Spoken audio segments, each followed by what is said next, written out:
Okay, good morning. Welcome to another episode of All in the Mishpacha. Here you have Mishpacha magazine from this past week. Shop smart, cook calm. About kashrus tips for getting ready for Pesach, the complicated laws of having nice meals on Pesach, even though there's a lot of restrictions. I want to focus today on the moment, which is basically in the middle of the magazine, which is the segue to the main articles. They have usually a picture of a gadol or something related to Torah over here, and a cute little picture and some, I don't know, a short little description of the picture. I'm going to read to you. This is a picture of Rabbi Moshe. I believe his last name is pronounced Leaf, Moshe Leaf. He's from Flatbush. Originally, I think he's from Minnesota. He's a big rabbi in Brooklyn, one of our goodos over there. I'll read you what they wrote over here. Living higher. As a sought-after photographer in the film world, Avram Elbaz has the regular opportunity to view greatness from close-up. He's the one who took this picture. But sometimes he's privileged not only to see greatness, but to experience it as well. It happened this past week when Elbaz visited the home of Rav Moshe Tuvia Leaf Shlita, Rav of Agudas Israel based Binyamin, to video Rav Leaf's sharing a message in honor of Pesach. Following the shoot, Avram gathered his equipment and began heading out the door until he heard his name called. Reb Avram. Avram stopped and turned around, wondering what Rav Leaf wanted.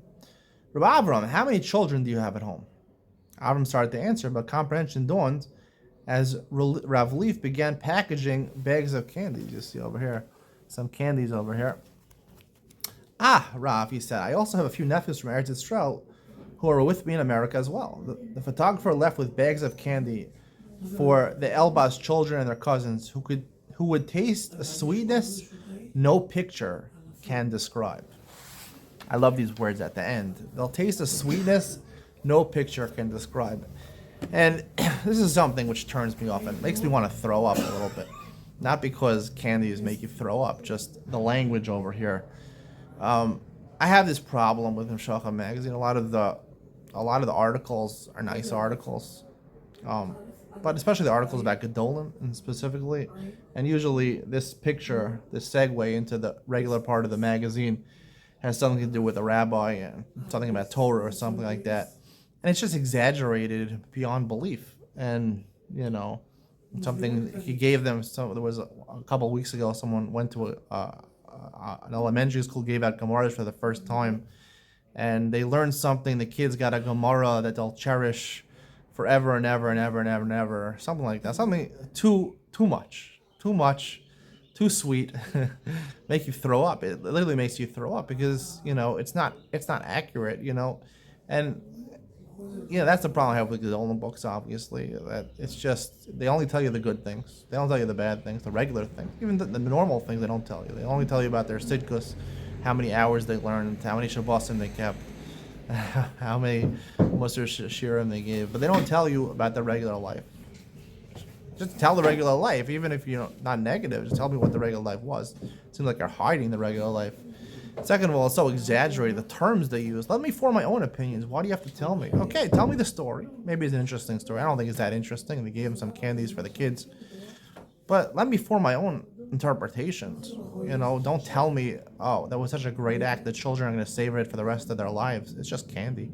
Be honest with me. And the bigger problem I have with this, and I'll be very short for today because I have to go to America tomorrow. I have to pack. But, this is one of the things that ticks me the wrong way, is that he's giving out candies over here.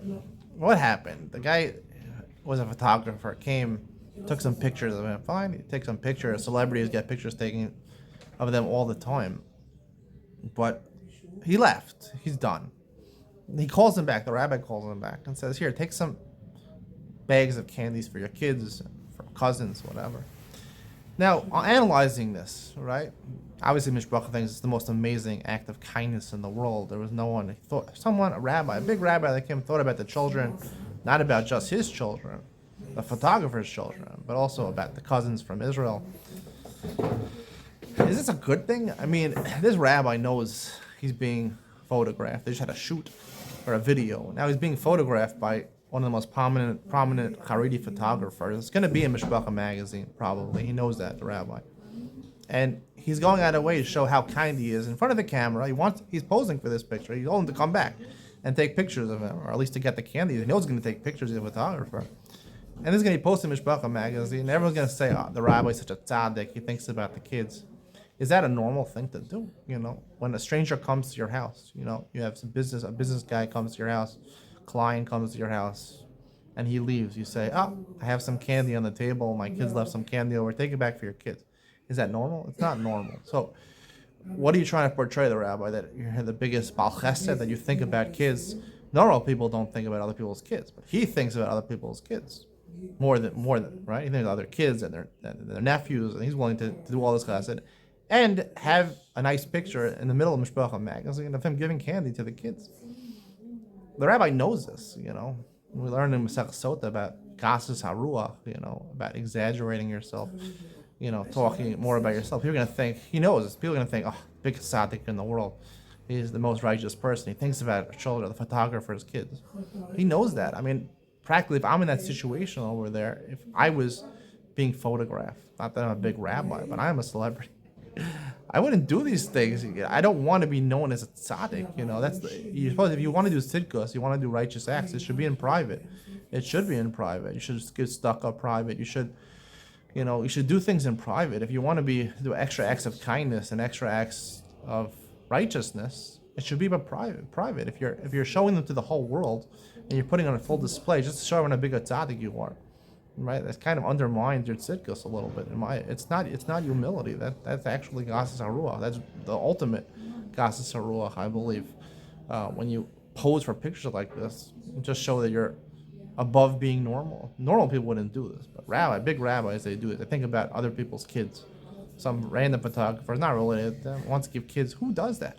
First of all, it's not normal. Second of all, it's gasus haruach. It's really, I believe it's arrogant. So, three things I have a problem with. First of all, Mishpacha magazine is telling you how to think, bending the truth, not telling you how to think, exaggerating what you should think. Just tell me the story, let me form my own opinions. Second of all, it's not normal what this rabbi is doing. And third of all, he's doing it in front of a camera on purpose. That's gasus haruach. That's a little arrogant to me. And, it's just, it sums up the problem I have with, I think a lot of people have this problem with Gedolim books, is that, they leave out the parts about normal life, because the rabbis the Gedolim usually are not normal. That's the reason they leave it out, is they're not normal. They don't take care of their kids. They don't have normal relationship with their wives. This is just it's obvious, and that's why they don't talk about it. And they talk about these great acts of how many hours they learned and how many svarim they wrote. But honestly, if you don't have any worries about taking care of your kids, or about finances, or about having a marriage, a real marriage, so of course you have time to sit and learn Torah all day. And I'll talk about one more thing that I heard quoted about a rabbi I know,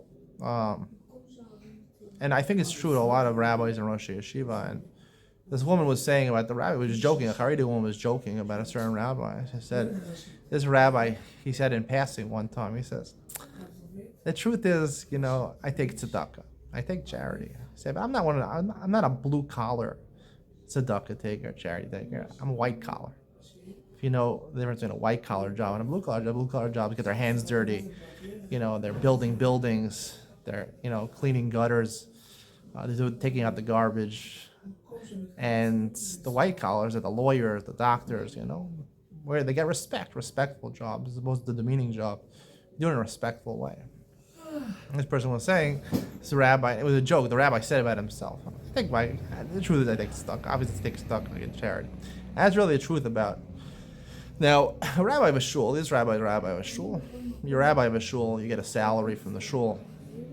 Is it legitimate to take a salary for teaching Torah? And the Gemara in Nedarim says you can't take money for teaching Torah.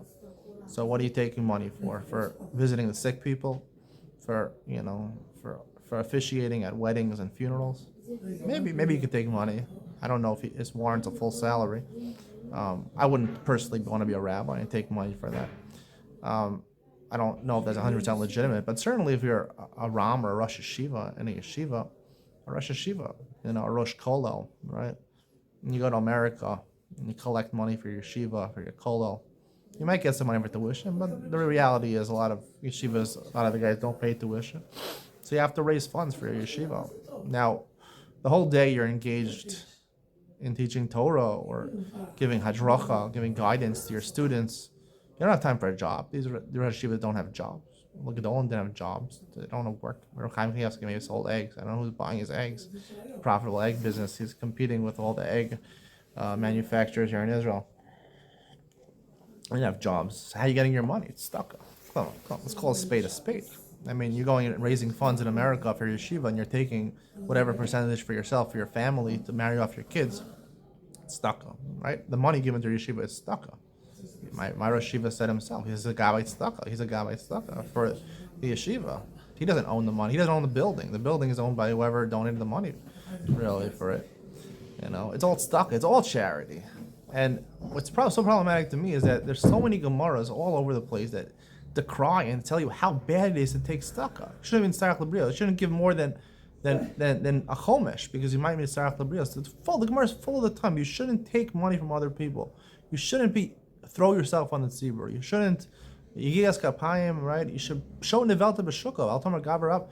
You should go and do a blue collar job. They'd be a garbage man and not take money from people.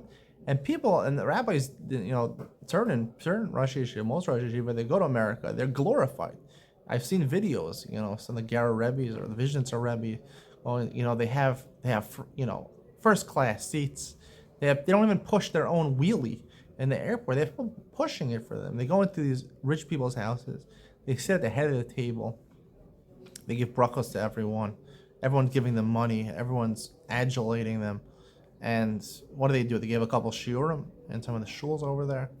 And, that's basically all they do. And they're driven around in luxury cars, like personal chauffeurs over there.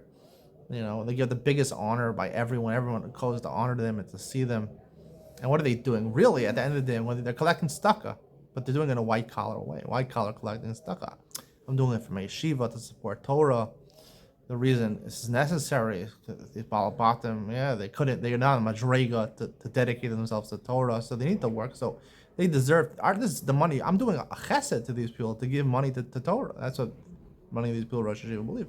Do a chesed. I'm helping these people out. Do it for the right, use their money for the right thing. But at the end of the day, call it a spade a spade. It's really stuck on. A lot of times it's Tzaddikim that come back and they talk terrible. I've heard they talk terrible things about these balabatim.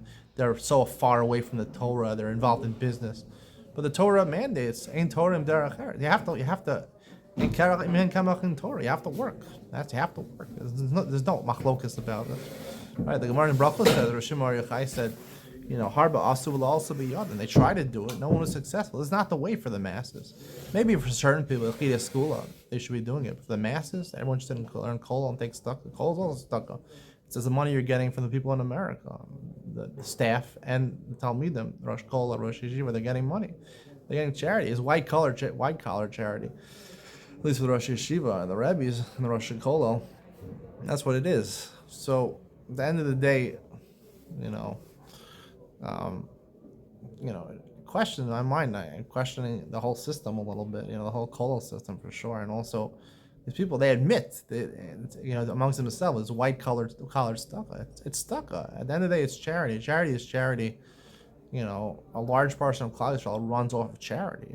We're living lives where we're getting married and we're just asking our parents and in-laws, just give us money. Just give us, if you get from your parents and in-laws, I don't know if it's charity or not, but you're definitely not a responsible person, and you're definitely not earning your own keep. And it feels wrong also, because then you have to listen to other people. You have to listen to your parents and in-laws, whatever they want. You're not your own person.